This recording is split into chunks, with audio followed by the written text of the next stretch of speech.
The purpose of this study is to see if using electronic assessments with instantaneous feedback has a positive impact on student achievement. The methods used will be to implement instant feedback on assessments as a pre-test with both honors biology hours, and then additionally a survey will be taken by students after the post-assessment to determine if the ability to reflect on questions immediately after the assessment actually increases student achievement.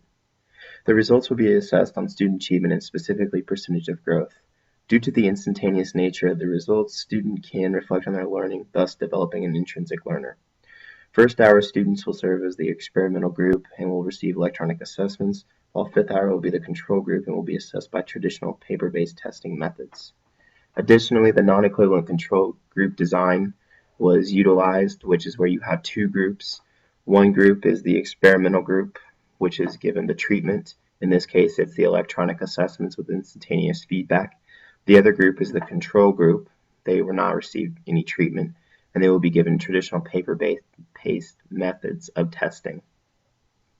Both groups will also be given a pre-test to determine baseline knowledge, and then a post-test to determine the percentage or the amount of growth, or in this case, the amount of learning. The support for change that I found research-wise, the University of Hawaii Department of Education stated that society is constantly changing with the amount of technology that's present now. The information is becoming instantaneously available. So our job as educators, not necessarily is to teach solely content, but also to teach the ability to problem solve, the ability to analyze information, reflect on the information that they were gathering, and then to produce an action that is based upon this data. Additionally, Epstein Educational Services indicated that students leave all assessments thinking that all of their answers are correct. We know that this doesn't happen all the time, and the opportunity to go back and reflect on these misconceptions is where the real learning occurs. The National Psychological Association stated that students will act on feedback in order to improve assignments. Initially, prior to this study, my perception anyway is that very few students would actually utilize this process for anything that's productive and conducive to their learning. As I'll show you later on with some data, this certainly isn't the case.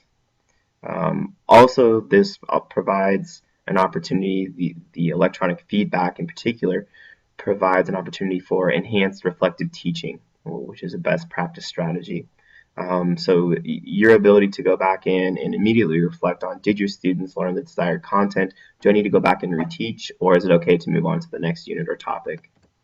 Additionally, Dunn, he really focused on just the feedback time frame.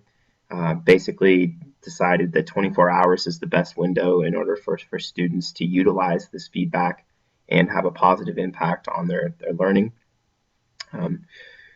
Me in particular, this is difficult with 135 students to go in and grade assessments, quizzes, essays, labs, to do all that in 24 hours and provide meaningful feedback that does drive student learning is very difficult for me.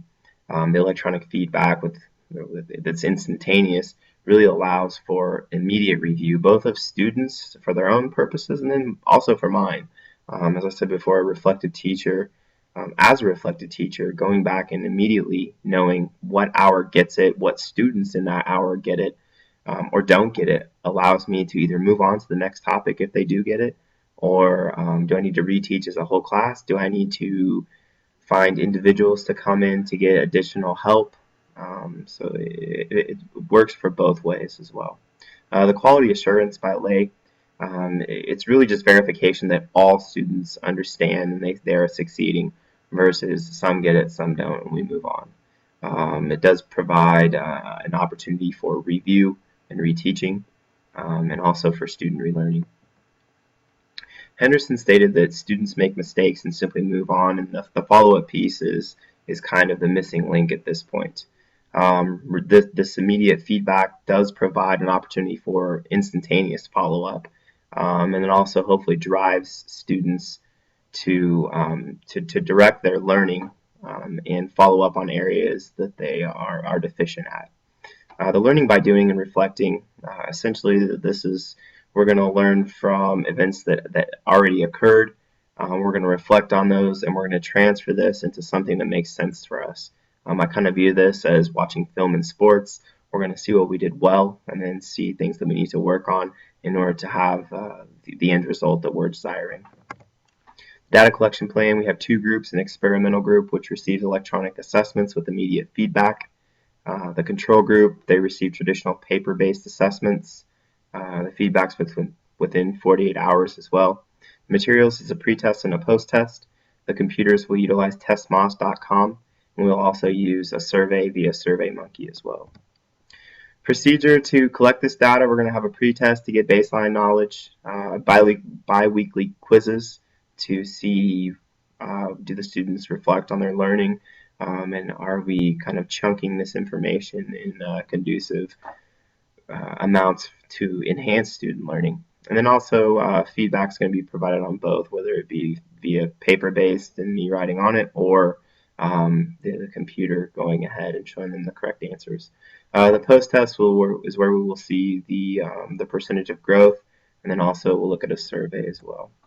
The quantitative data speaks for itself here. The experimental group, the initial mean percentage was a 51, grew to a 72 after the treatment. So the experimental group, once again, they did receive the electronic assessments and immediate feedback. The control group, their mean score initially was a 54, it improved to a 68. If you look at the percentage of growth of both, the experimental group, they grew 21% versus the control 14. So an overall achievement gap then of about 7% in favor of the electronic assessments and immediate feedback. The median scores initially for the experimental group was 11, and that grew to a 17. Qualitative analysis, essentially what I was looking for here is did the students think that this process could help them? Obviously one group, they didn't get the opportunity to do this. So with that in mind, would this have been something that would have been conducive for them and have a positive impact since they didn't get it? So 83% said that this did allow them to reflect on learning. Here specifically, how can this enhance student learning? About 49% don't make the same mistake again. 34% see their score, they're more interested in their overall grade. And then about 11% gives them direction to further their studying. Continuing from the survey, as you see here, 25 drastic impacts, 48% is a slight impact. Overall, it's a 73% approval rating from students as far as does this have a positive impact on their learning. The outcomes, the data supports the implementation. If you look here, 7% higher student achievement versus traditional methods. So we had a 7% higher rate of achievement via the electronic assessments and immediate feedback. So 21% versus the 14. Okay, if you look here, the feedback has proven very valuable, which is surprising to me. 83% they value it, and it does help them enhance their learning. 49 they enjoy reflecting on the feedback to make sure they don't make the same mistake again. 34 just to check their grade and check their progress to see of what impact that actually did have on their grade. 11% directs their studying. And then, as I said before, 73% has a positive impact on the learning in the class. This information is going to be shared with the East High administrative team that I'm a part of. We meet twice a week, and a lot of times we do look at data as far as scores go to help improve the students' overall learning in our school. Additionally, the Building Improvement Committee, they're the ones that are going to put together in-service strategies, and they will be approved by the East administrative team as they look at data to show what do we need to go to. Then also my science department, which has been very reluctant in implementing technology. I would like to implement this building-wide. With that, we're going to have more technology, and we're going to have to write more grants probably to do this. We all know money's tight everywhere. So with that, the people that we do have in our school that are good at writing grants, they can help train individuals around the building to write grants so we can continue to implement this. I hope you learned something from electronic assessments and immediate feedback, and thank you very much.